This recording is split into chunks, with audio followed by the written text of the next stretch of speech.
Artificial intelligence is already changing our lives in a huge way, just like the smartphone did and the personal computer before that.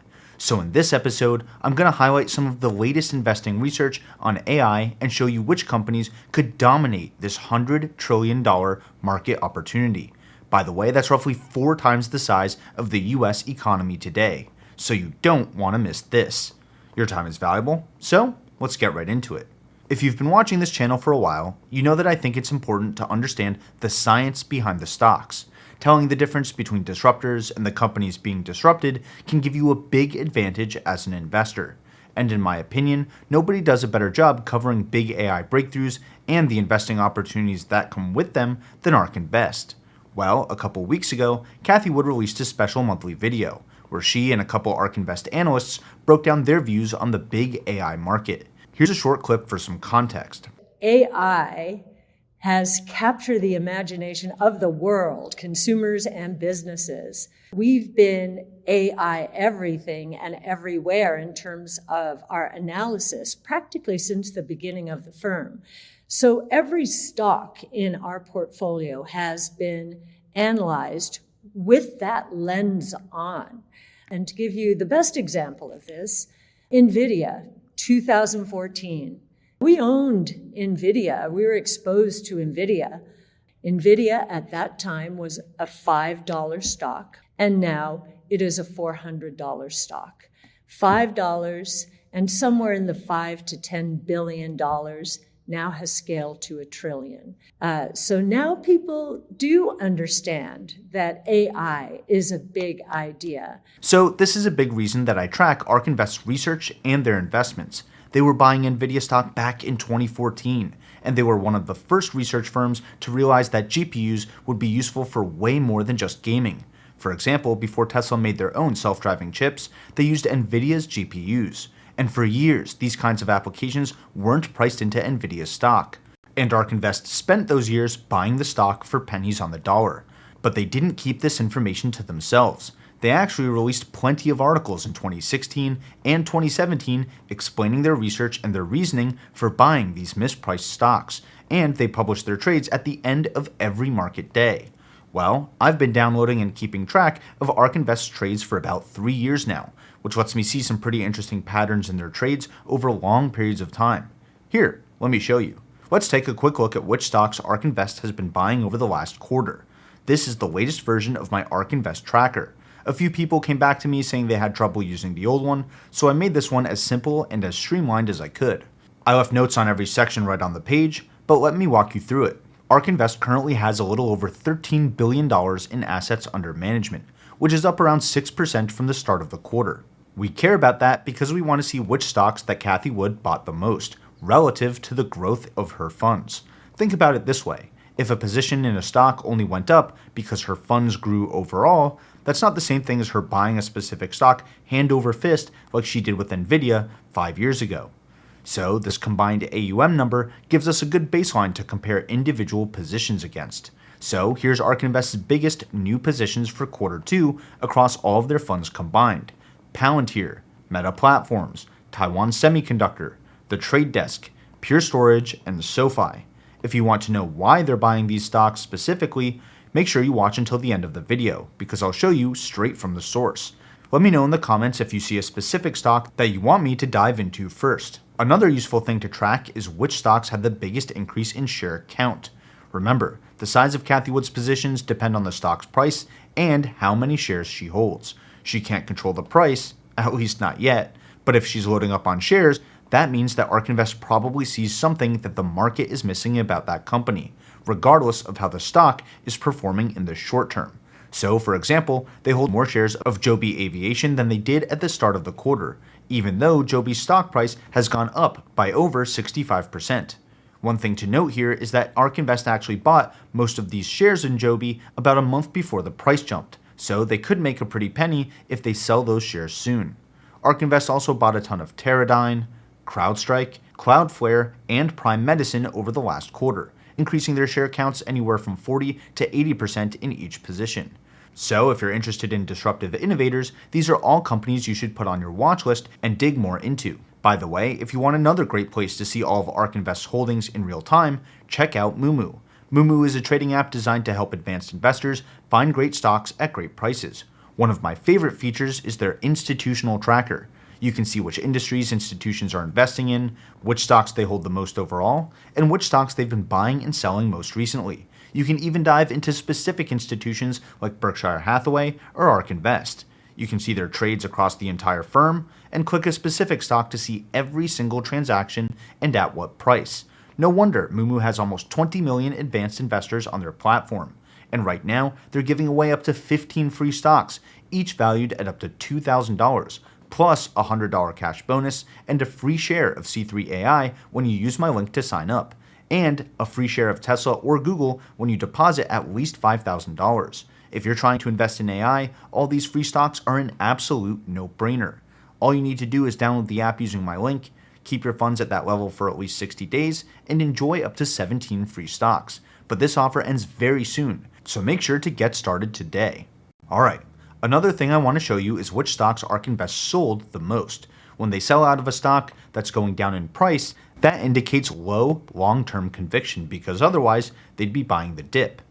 That appears to be what happened here with Insight, which has been on the decline pretty much all quarter. On the flip side, if they sell a stock that shot way up in price, that just means they're locking in gains because they have another stock to reinvest those gains into. That's what appears to have happened with some of their biggest positions like Shopify, Exact Sciences, and of course, NVDA. Cathie Wood has been catching a lot of heat for selling out of NVIDIA stock right before it tripled in price, especially since she's been such a big investor in them since 2014 and realized that they were such a great AI stock years before most of the market. But instead of just calling ARK Invest out for making what I think is a bad trade, I figured I'd show you their side of the story so we can learn from it together. Because at the end of the day, I'm not here to be right. I'm here to become a better investor. So to help me set the stage, I've edited down this quick clip from the same video, but this time it's Frank Downing, ARK Invest's Director of Research for Next Generation Internet. To help frame what's going on in the market, and especially for investors, it's helpful to add some historical perspective here. When we look at the foundational shifts in computing architecture over time, you can look at the shift from the mainframe to personal computing and the internet that took place in the 90s. And the companies that delivered the hardware that was fundamentally required for that shift, Intel and Cisco, for example, did really well during that time period.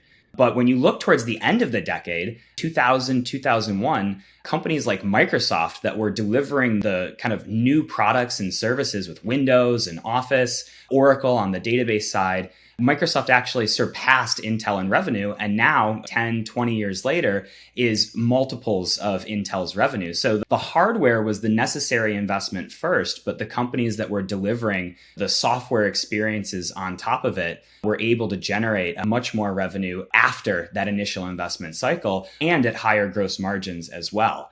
And I think you can look at the next change and infer something similar, which is the transition from PCs to mobile computing, where you had companies on a market cap basis like Qualcomm and ARM do very well around the 2010 period, once the iPhone came out as this aha moment that mobile computing and smartphones were going to be a thing.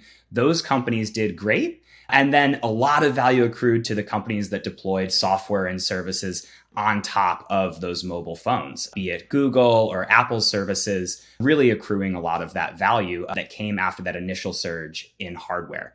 And I think following companies like NVIDIA since 2014, when people didn't really see the potential for AI, now that we've had the ChatGPT moment, the fastest application to 100 million users ever, everybody is scrambling to invest in the hardware so that they can deliver these products and services down the road. So you can think of every purchase of AI hardware today going to fund some product or service that's delivered through software in the future. And so I think now that everybody is crowding into companies like NVIDIA, the question that we have is, where is the value going to accrue next? So the most important takeaway here is that we've seen this pattern before. When the world shifted from mainframe computers to PCs, Intel and Cisco were the big names that accrued a lot of the value on the hardware side. But it was the software companies like Microsoft that took home the most revenues with the highest profits overall. And we saw the same thing when the world shifted from personal computing to mobile computing. Qualcomm and ARM were the hardware companies that won big, but it was Google and Apple who became trillion-dollar companies thanks to their app stores and mobile software ecosystems. Today, we're going through the same kind of pattern. NVIDIA is the hardware company capturing a lot of value on the hardware side as we transition from CPUs to GPUs or from calculation to inference. But hardware is just the first wave. After that, we'll have device companies. Maybe that's Apple with their Vision Pro, or maybe it's another company that finds a new form factor for this new kind of computing. Only then should we expect a wide variety of new software solutions to get built on top of those new devices and the new chips that power them. Okay, so if ARK Invest knows this and they're already selling NVIDIA stock, what the heck are they buying? To answer that, let's turn to another quick clip that I've edited down to just the essentials for you. This time, it's Will Summerlin, whose research at ARK Invest focuses on artificial intelligence, software as a service, and venture capital. So if we step back for a second and think about knowledge work as a category, human knowledge workers are paid about $32 trillion a year to do things that are increasingly automatable by AI. Imagine writing software code, creating spreadsheets, reviewing legal agreements. And we're already seeing this productivity uplift in software engineering. GitHub recently put out a study showing that software engineers using GitHub Copilot, their AI coding assistant, are twice as productive as software engineers who are not using AI. A company called Replit, which is a startup, recently said that up to 80% of new code on the platform is generated by AI coding assistants. And so that's a 5x productivity uplift. Software engineers make hundreds of thousands of dollars a year in many cases, and we're already seeing AI more than double their productivity. So we think that's representative of what we're going to see across many job categories, from doctors to lawyers to software engineers. And when we think about the opportunity from an investment standpoint, we think that by 2030, AI could increase the productivity of knowledge workers by more than fourfold. That means AI software specifically would create more than $100 trillion in value. And if we look back historically at the value capture opportunity for software, enterprise software companies generally capture between 10 and 25% of the value created by their software. If we apply that to AI, $100 trillion in value creation means software companies should be able to capture between 10 and $25 trillion a year in revenue. So how do we actually pick the companies that we invest in? We really look at three variables. The first is proprietary data. The second is a distribution advantage. And the third is leadership at the company who understands the opportunity and is leaning aggressively into AI. We think the companies best positioned to capture the AI opportunity start with a proprietary data set that allows them to train or fine-tune models specifically for their use case. But more importantly, the companies that we believe are best positioned have a data feedback loop. One analogy I like here with Tesla is a blue stop sign. So very few people know this, but there are a couple of places in Hawaii that actually have blue stop signs. And a human could probably intuit rolling up to the stop sign that it's a stop sign, right? But an AI model that's powering a full self-driving vehicle might not know that. It might roll up and say, well, that's not a stop sign, it's blue, and continue rolling on through. But if the human intervenes and presses the brake, it basically labels that event as a mistake. And the system learns over a couple of instances that blue stop signs are also stop signs. And so then if this were a Tesla, every Tesla in the fleet would then realize that blue stop signs are also stop signs. And that's a data feedback loop that's very powerful and hard to compete with. So that's proprietary data. Second is distribution. Companies that are already deployed within an enterprise are able to distribute AI features and products more easily than those who are coming in net new as a challenger. And so if we think about a company like Twilio, they already have most of the Fortune 500 as a customer. And so it's easy for them to go into their customers who are already using Twilio and upgrade their contact center software to include AI features and functionality. And so it's, in our view, an easier sell for a company like Twilio than it is for a challenger to come in and try to sell them an entirely new contact center solution. The third is leadership. And we really look for leadership that not only understands the opportunity, but is aggressively pursuing the opportunity. And one of the things that we've realized is founders are actually better at this than most professional CEOs. So if you look across our portfolio, many of the companies that we invest in are founder-led. And the founders are willing to really see this as a chapter 2, throw out what they knew before and start from scratch. And that's one of the things that we look for that we find compelling. So we're talking about a roughly 4x productivity boost to a broad range of highly paid professions like software engineers, lawyers, and doctors, and that's going to have an insane amount of economic value. That's why I said that AI is a $100 trillion market opportunity at the start of this video, and future software companies are going to capture a large portion of that value. And if we look at my ARK Invest tracker again, we can see that ARK Invest is putting their money where their mouth is. Tesla, UiPath, Coinbase, Roku, Zoom, all of ARK Invest's top companies collect tons of proprietary data in their fields. All of them have big distribution advantages, whether that's Tesla's gigafactories and direct-to-consumer sales model, Roku's operating system being embedded in a wide variety of smart TVs, or Zoom already being on pretty much everyone's home and work computers. And almost all of these companies are still founder-led, which means their leadership still has the ability, the willingness, and the skin in the game needed to win their markets at any cost.